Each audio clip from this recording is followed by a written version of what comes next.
Hello everyone, welcome to our new episode of Dekho Apna Desh. We are moving forward and bringing new and new destinations to you.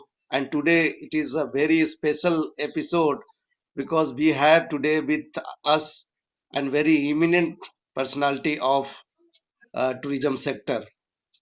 Mr. Sanjay do not need introduction. He is a co-founder of Far Horizon Tours and he is very passionate about travel and adventures.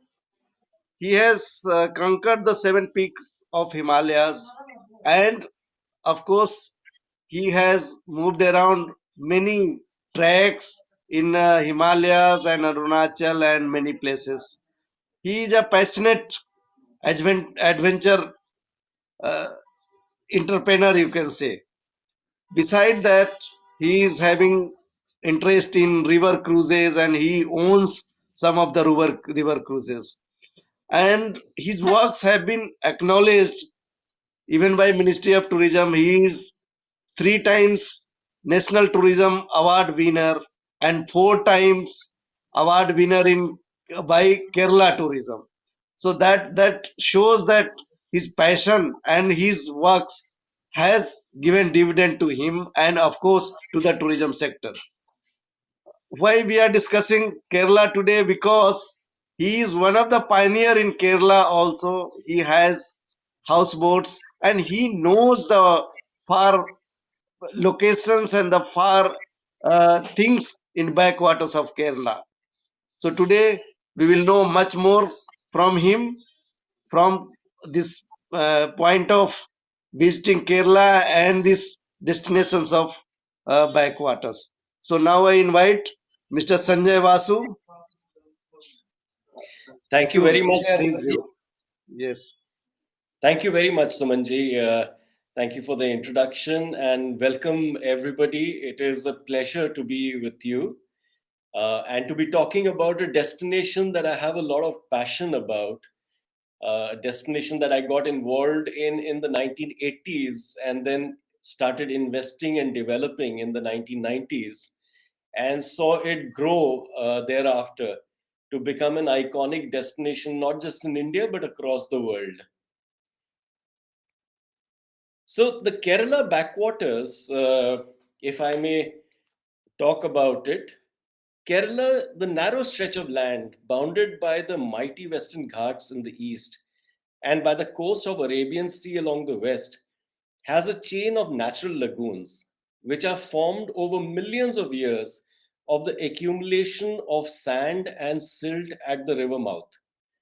These lagoons are interconnected by rivulets, rivers, estuaries, and canals, forming a magnificent network of 900 kilometers of meandering waterways, most of them running along parallel to the Arabian Sea and others extending deep into inland. There are 44 rivers and around 10 lakes across Kerala, which contribute to the rich biodiversity of the ecosystem that is nourishing the backwater network. Coconut groves, banana plantations, and rice cultivation flourish along the backwaters. In addition to the tropical greenery forming the emerald waterways, which has also been described as the green Venice of the East. The enterprising rural villagers know the art of making biodegradable rope using the fiber of retted coconut husk, boat building by stitching together the planks of the locally available wood using coir and applying natural resin and fish oils, indigenous methods of fishing and paddy cultivation. The fabled ketuvalam or the wooden rice barges. Even today, boats are the means of transportation for many to commute and for transporting the agricultural and farm produce to their markets. Along with the development of roads interconnecting different regions, the Ketuvalam lost their role in commerce and trade. And when the local entrepreneurs had noted the excitement of the colonial officials Enjoying boat ride, they got the idea of transforming the abandoned rice boats to luxury floating homes and use the backwater networks for leisure cruising. Thus was born the concept of houseboats. Today, the backwaters of Kerala has become famous for a relaxing ride in luxury boats along the palm-fronted waterways, gliding past colonies of ducks, taking a peek at lush paddy fields, or capturing vignettes of life along the way. The most vibrant backwater destination of Kerala are starting from south, Kollam, coming up towards the north, Alappuzha, then Kottayam and Cochin, and further on towards Kozhikode, Thrissur, and even going as far north as Bekal. Uh, you have the majestic Vembanad Lake, which is also called as Kyle. Lakes are called as Kyle. Kayamkulam Lake, the Ashtamudi Lake. Kozhikode and Kasargod of North Kerala have also seen stretches of backwater starting to develop now. Rich biodiversity, the backwaters have a unique ecosystem. Fresh water from the rivers meet the seawater from the Arabian Sea. It is home to many unique species of flora and avian and aqua fauna.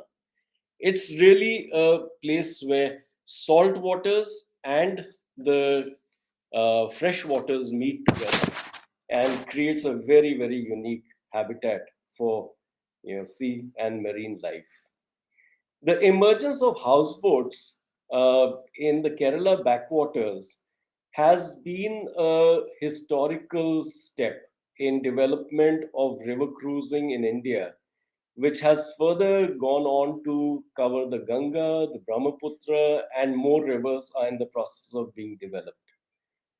You can see a very historical moment when in 2002 the then Prime Minister of India, the Honorable Prime Minister of India, Pujya Vajpayee ji, had come on board our boat.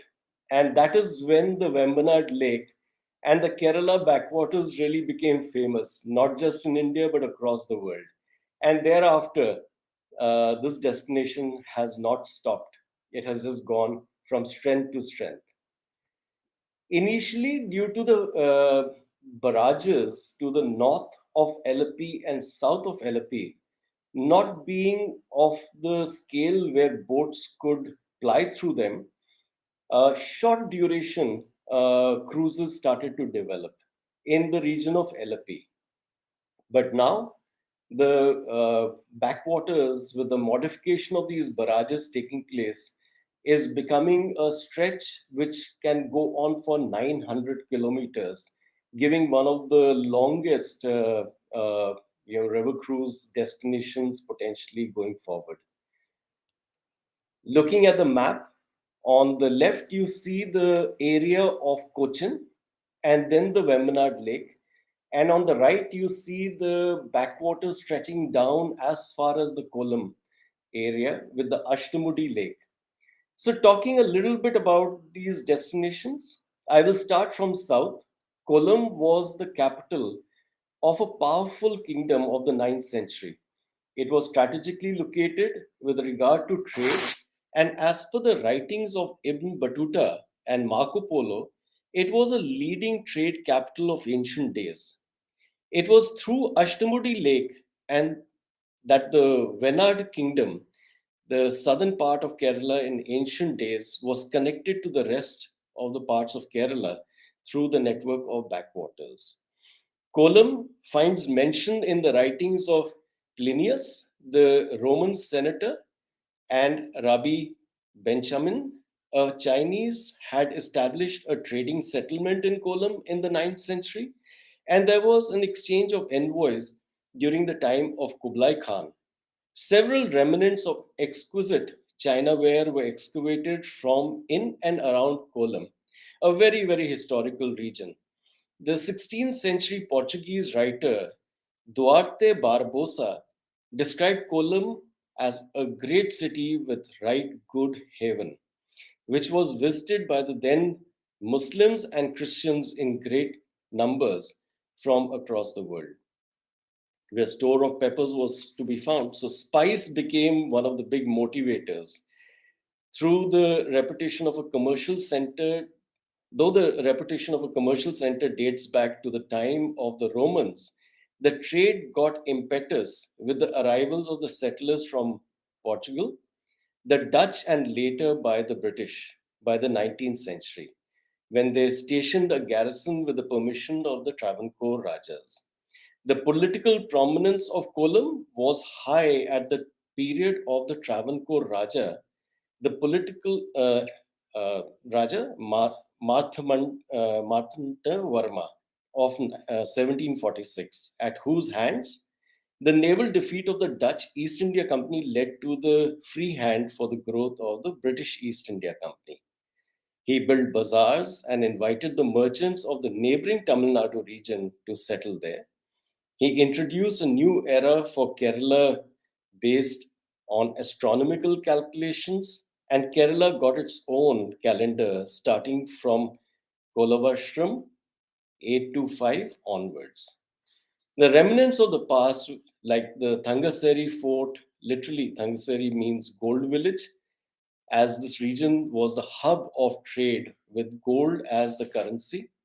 The lighthouse, old churches, convents, and seminaries, and a few families of Anglo Indians and the crumbling fort can still be seen, uh, formed by the backwaters of the Ashtamudi Lake and Kallada River.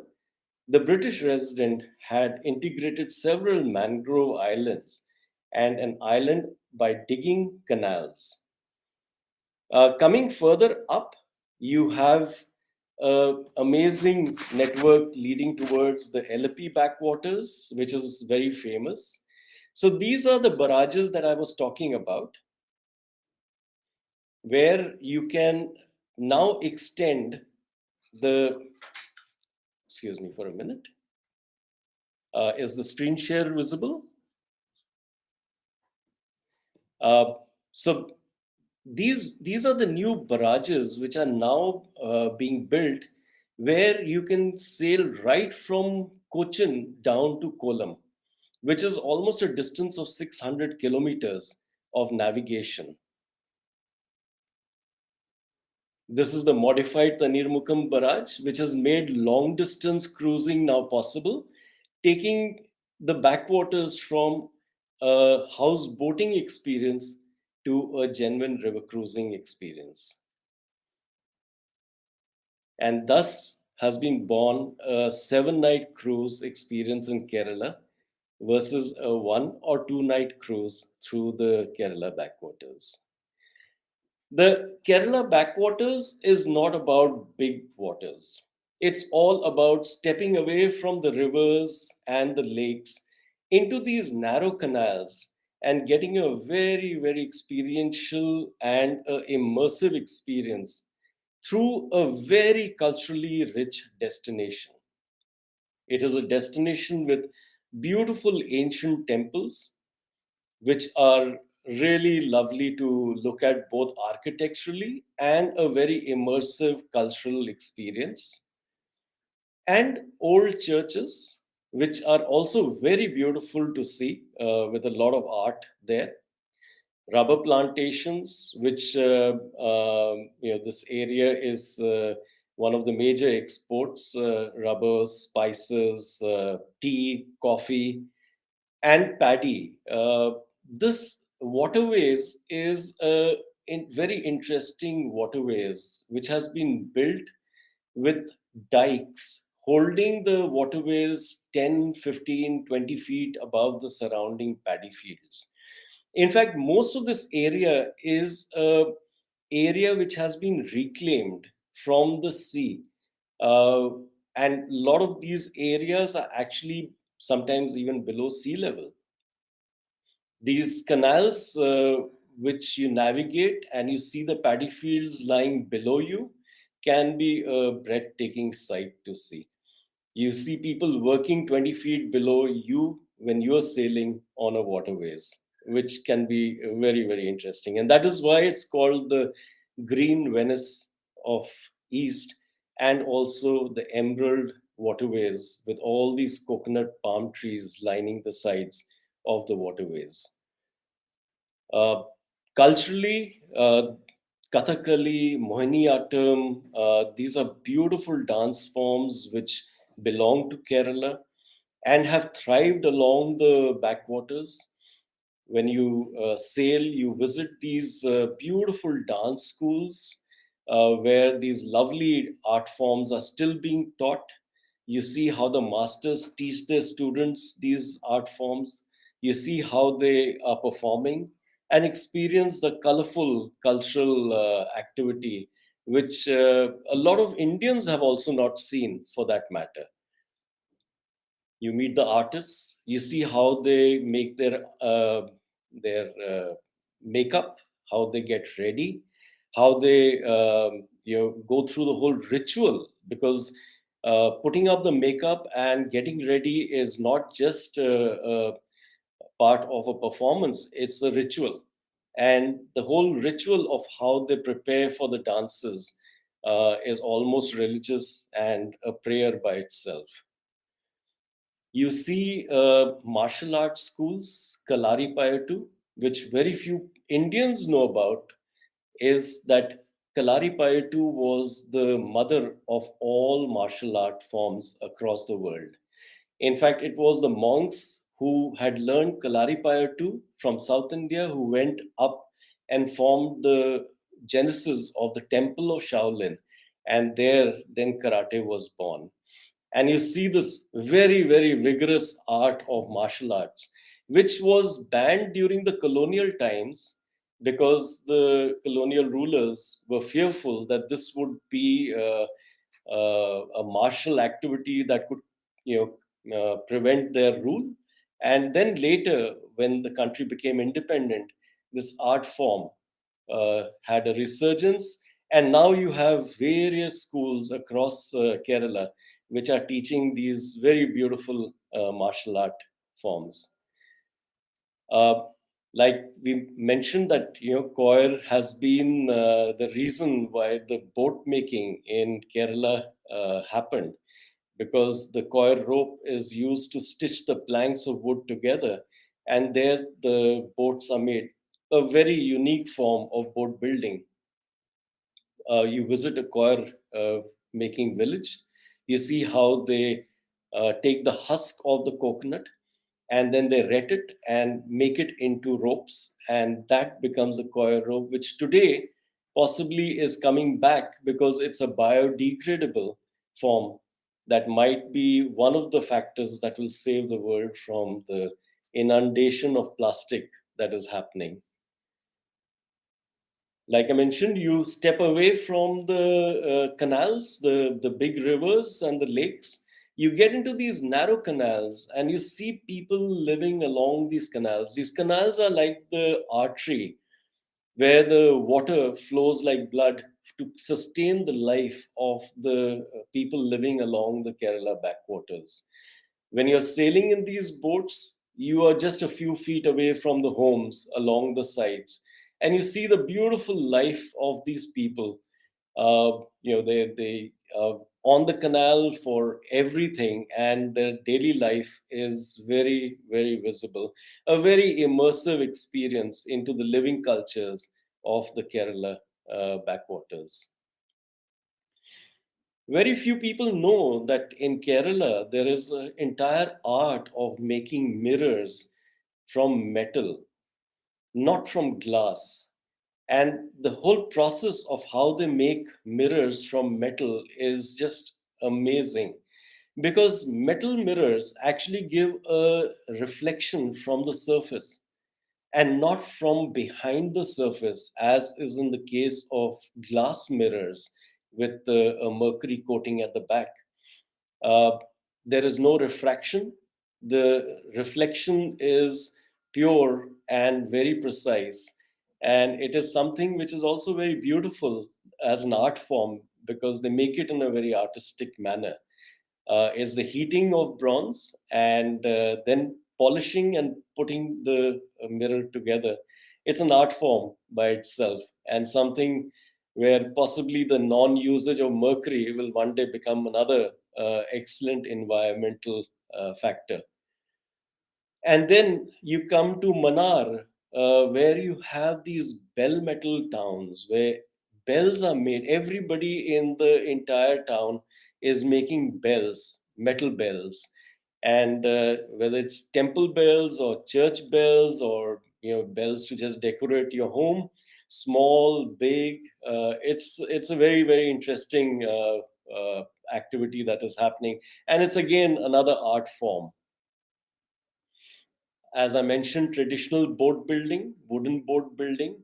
Kerala used to make wooden boats which went around the Indian Ocean region, not just the backwaters. It was boats made with coir rope stitching or even using copper tacks or wooden tacks. And these wooden boats went almost out of fashion.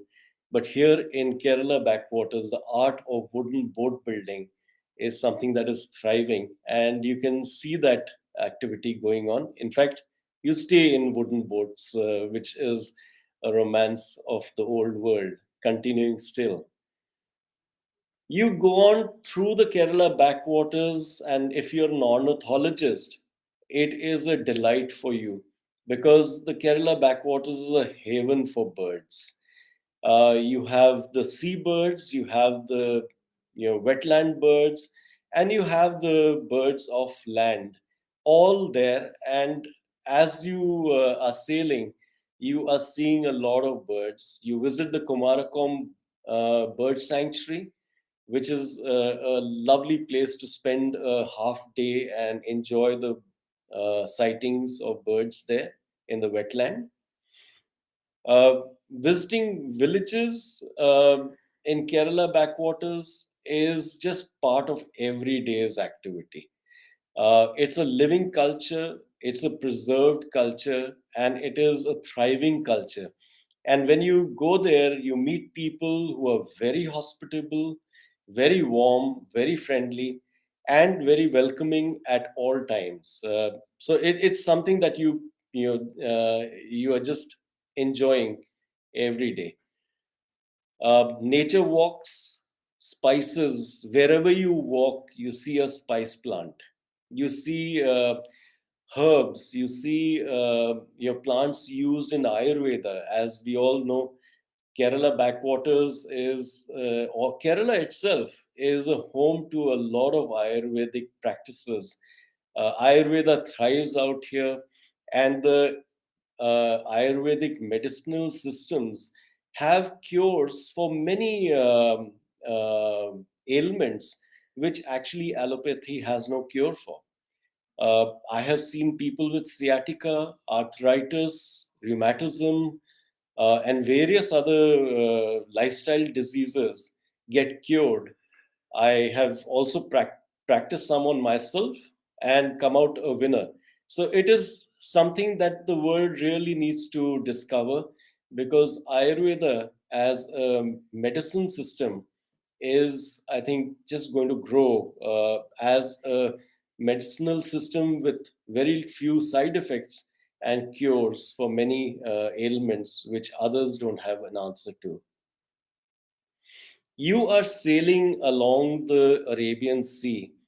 It is a sailing which is very unique. Many times your canals are sailing, and the sea is separated by just a narrow beach. You are on a emerald waterway and you're looking at blue waters of the Arabian Sea around you. You can stop your boat, step off, get onto the beach, go take a dip, come back, and sail on. The Elappi beach is beautiful. The Totapalli beach, which is further south from here, is beautiful. Then you come across to Chavra, and then you come across to regions of Varkala, Kovalam.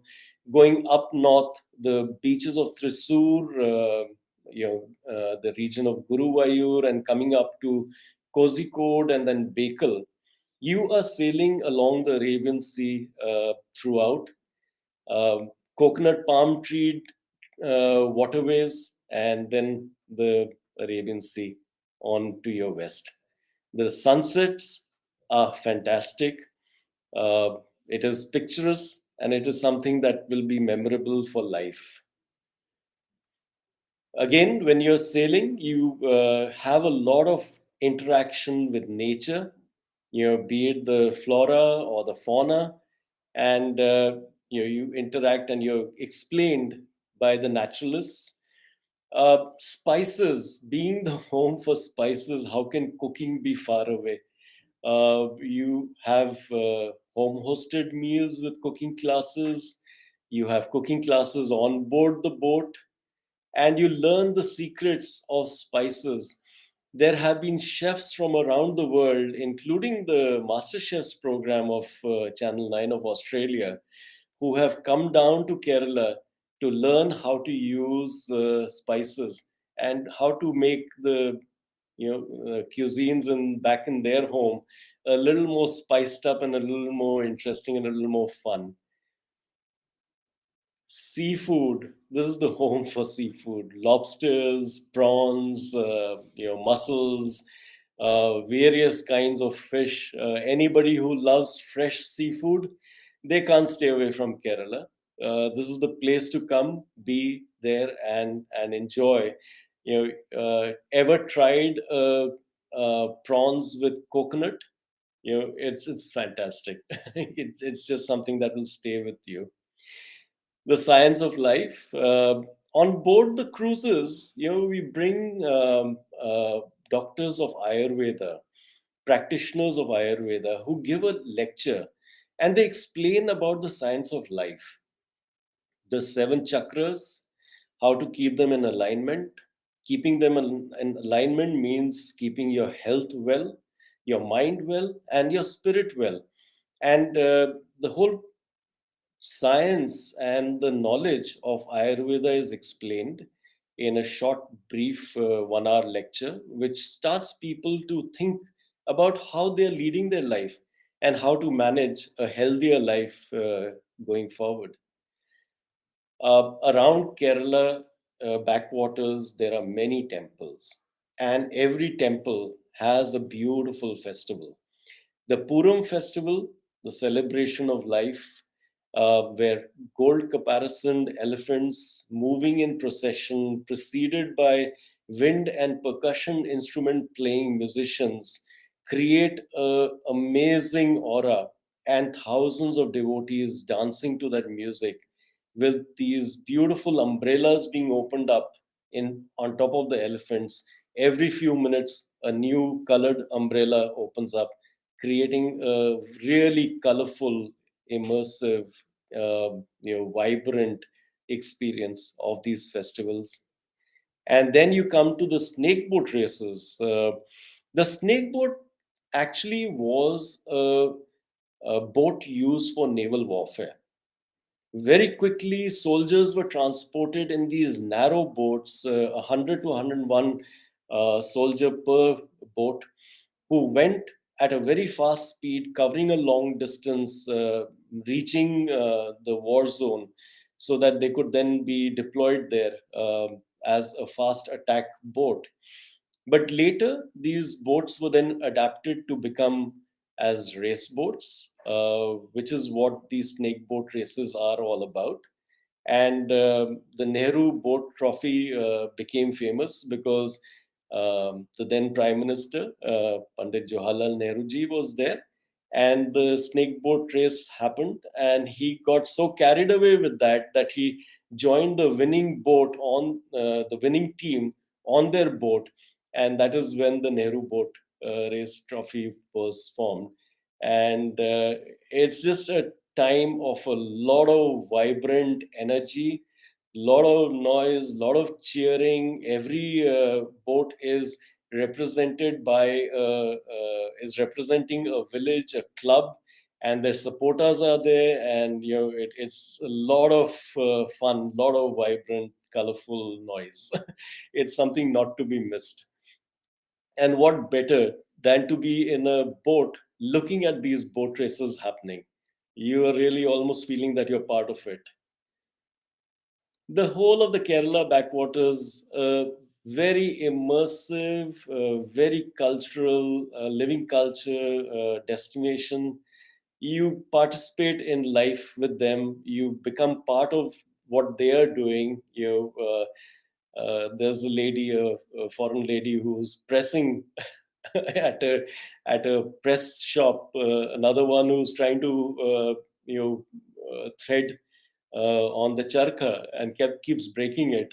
A few people off on a tuk tuk, and then the ladies in the group go buy gajra, and then they're trying to understand what's written in a sign which obviously they can't read. And then you have fun activities. We have cycles on board. You take cycles, you bike into the destinations. If you want to bike, you want to do kayaking, you want to do rowing, you can do that in the backwaters, which are placid waters, so ideal for kayaking. A lot of fun adventure activities can be done. Nature walking, like I've already shown. And you come to a well-known destination, Cochin, with the Chinese fishing nets, the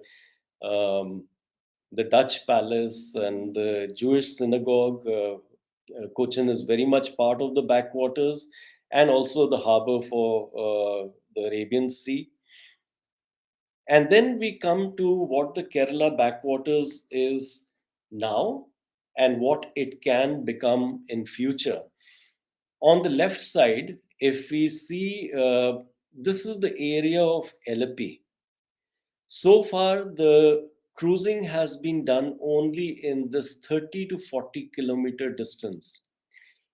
What we have now started to do is to start sailing from Cochin, coming down to Vaikum, Chenganada, Tanirmukam, and then Kumarakom, coming down to Kavala, Pulankanu, Kanarkari, and then various other places, Changankari, and then Thakazi, Totapalli, and then coming back up via the Karumadi, Kanjipadam, Paliturti, and then on to Elappi where the cruise ends. However, the Kerala backwaters can start from close to Thiruvananthapuram, coming up through the Ashtamudi Lake, crossing across into the backwaters of Kayam Kollam, coming up to Totapalli, and then Cochin, and then LP Cochin, and then coming further up to Thrissur and Guruvayur and Kozhikode, and then coming all the way up towards Bekal, up in north. There are few sections which are a challenge, which the Kerala government wants to put together and connect the backwaters right from the north to the south. The Inland Waterways Authority of India has already declared this as a national waterways number three. And as the canals keep developing, you're looking at a cruise which could go on for 2, 3, 4 weeks. So you could be looking at a 30-day cruise on the backwaters, which you can do either all together or in small sections. Um, Talking a little bit about the history. So LP, I had started from Kollam, this area, now coming up to LP. After the defeat of the Chamakasi rulers, LP became part of the Travancore kingdom. Situated between the southwestern edge of Vemanad Lake and the Arabian Sea, LP had a port at Purukkad, Chembakaseri, or Amlapura. After its decline due to natural calamities, a 13-meter long mud bank was formed in the sea around LP, which afforded good anchorage and made the waters calm. The Travancore Raja made use of this facility to build a new all weather port for trade and connected it to the backwaters through canals. Thus, LP grew as a trading and fisheries center in the 18th century. He developed the thin stretch of 4 kilometers wide between the sea and the lake into a well planned modern city. The first canal was built from the lake to the beach, which is known as the Commercial Canal. The 100-meter long pier with trolley car rails was built during that period so that goods offloaded from the ships at the pier could be shifted to the mouth of the canal on trolleys and there onwards be transported to the inland by small cargo boats. As trade increased, more canals were added. Thus, the traders from Gujarat and Mumbai started to trade in copra, timber, pepper, and coir products.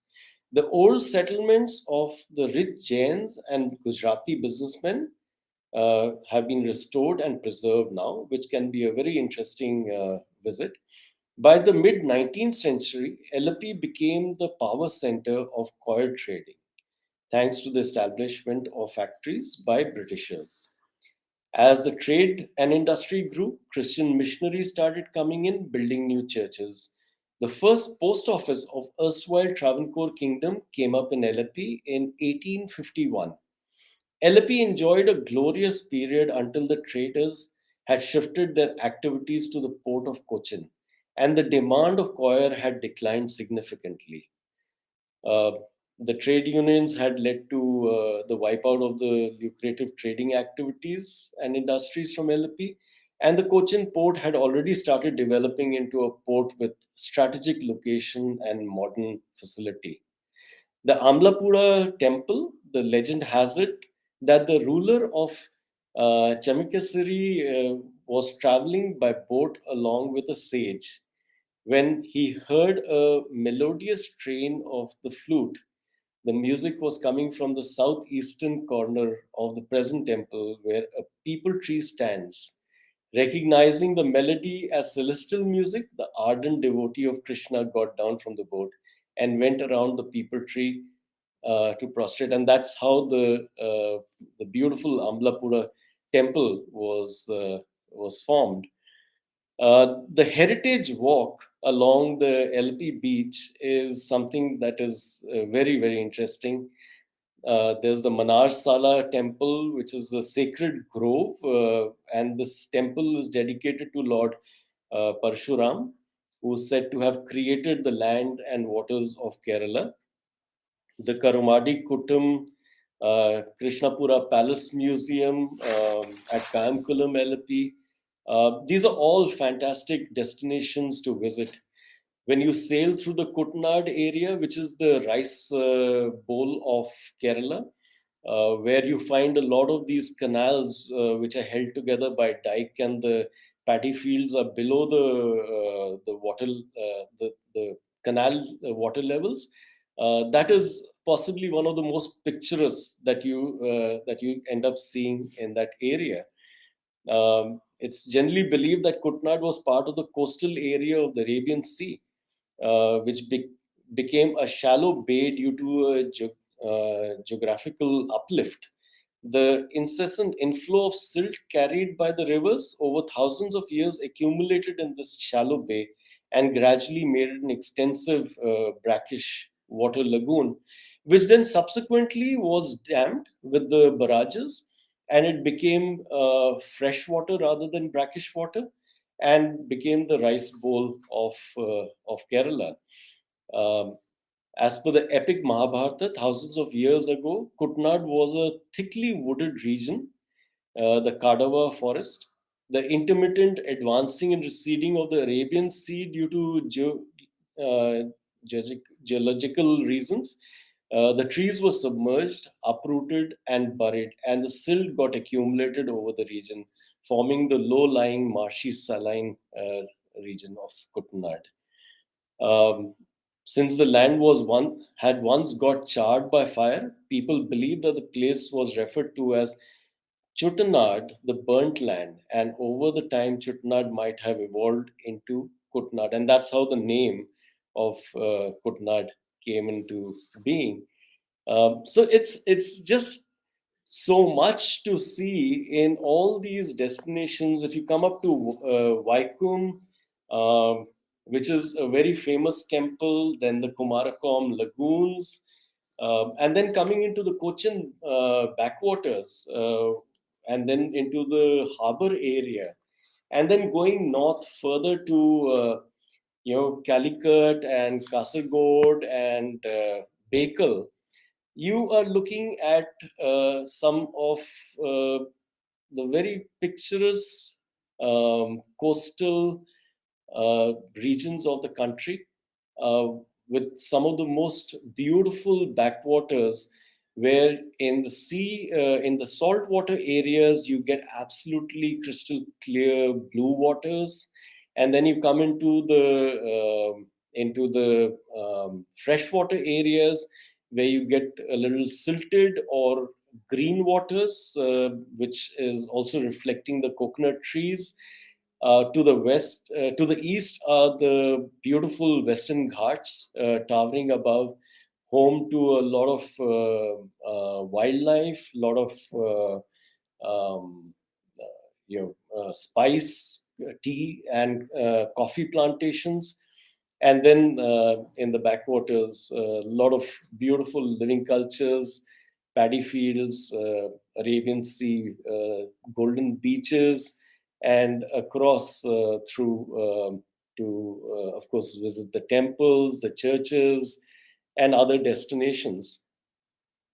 So you can see what it is and what it can become going forward.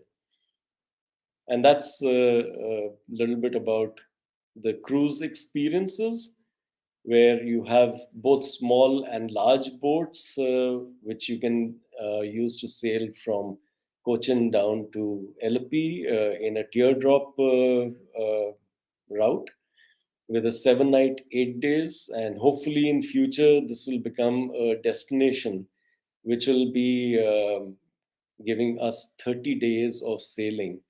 Recently, the Honorable Prime Minister launched a cruise that is going from Varanasi to Dibrugarh and doing about 50 odd days of sailing. Here's another destination which can give up to about 30 days of sailing. It's a luxury boat. This is the boat in which the then Prime Minister, the Honorable Prime Minister Vajpayee ji, had come. And this is when the Kerala backwaters became famous across the world. Little bit of the facilities of the boats, and there are many one, two, three, four, up to about five, six cabin boats also, which are also very comfortable, very luxurious. They offer air conditioning facilities, attached toilets, running hot and cold water. You have excellent meals on board. You can experience both the South Indian cuisines, the Kerala cuisines, which are really lovely, as well as you can experience North Indian or international cuisines. Little idea, while you're sleeping, you are very, very intimately close to the waters around you. And of course, you have the lounge, you have bars, you have the Ayurvedic massage treatments, and all that also on board. Come and explore the unknown parts of this known destination.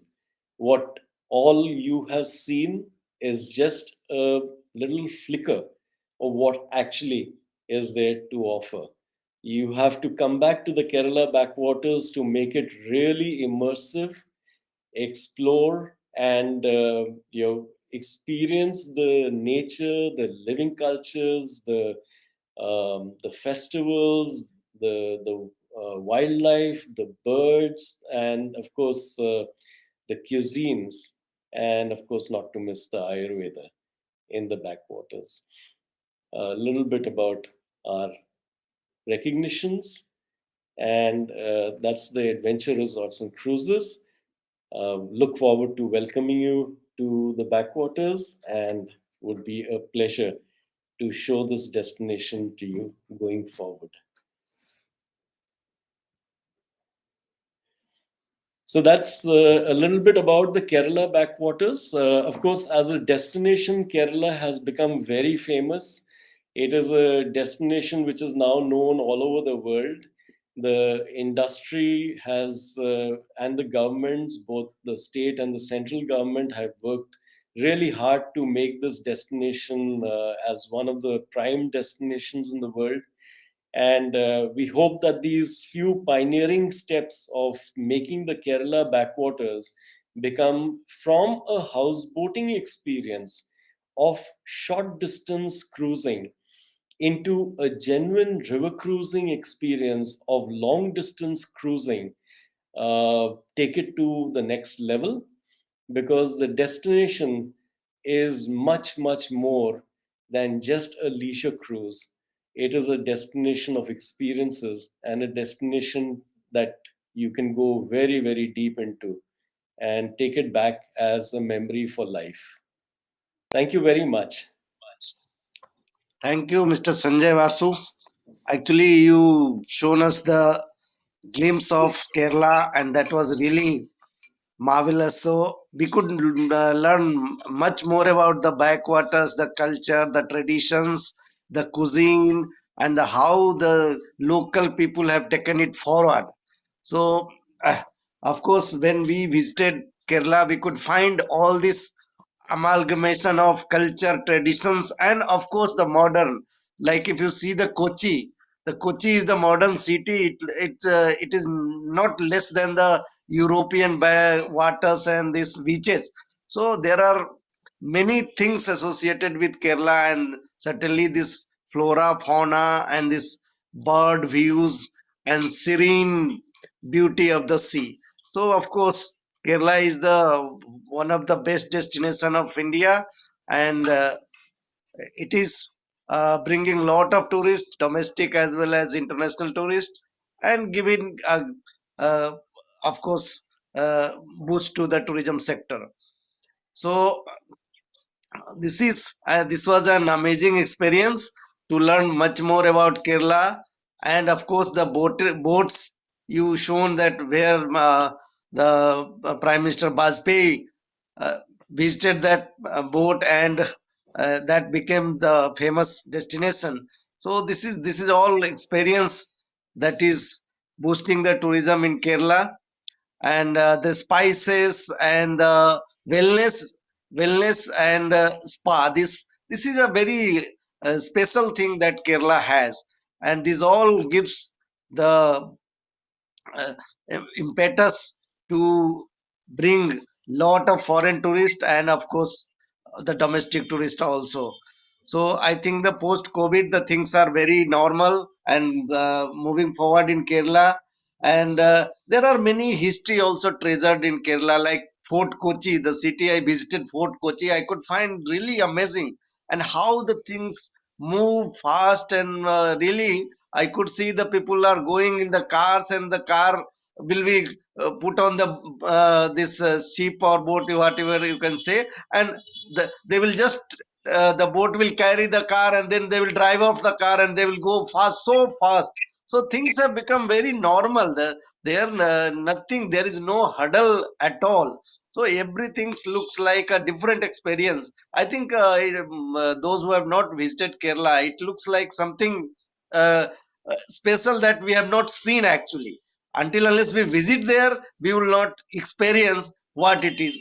This is something different part of you can say the India, and something untold stories you will uh, learn to know when you visit Kerala.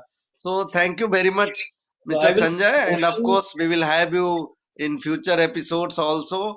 And we appreciate your efforts in promoting the Kerala, and even you talked about this Assam and Majuli Islands where you have the boats, and of course the backwaters. So now the river cruise things have started in big way.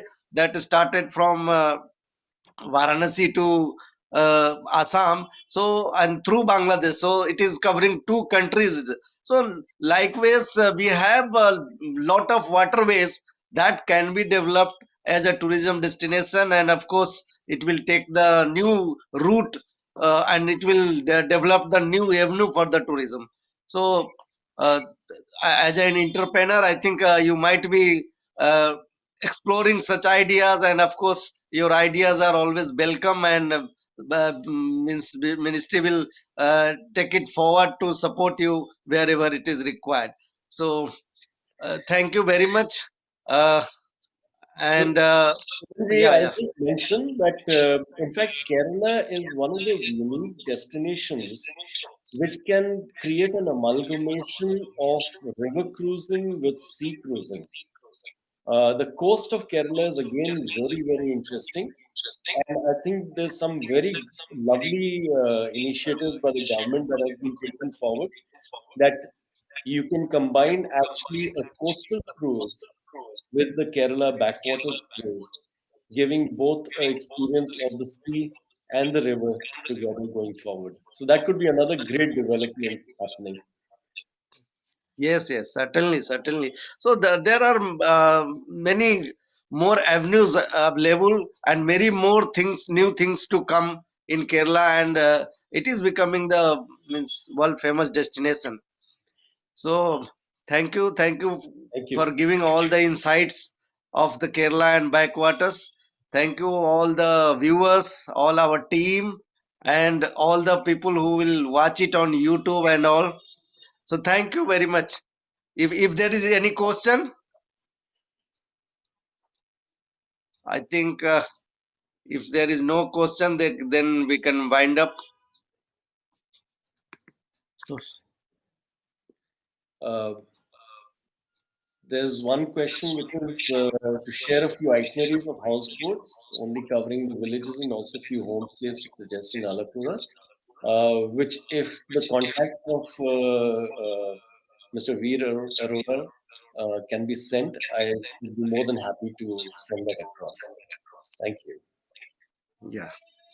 So thanks again, all the viewers and all the participants, and of course the today's speaker, Mr. Sanjay Vasu. Thank you very much. Thank you. Thank you very much. Have a Welcome. nice weekend. Yeah, thank you.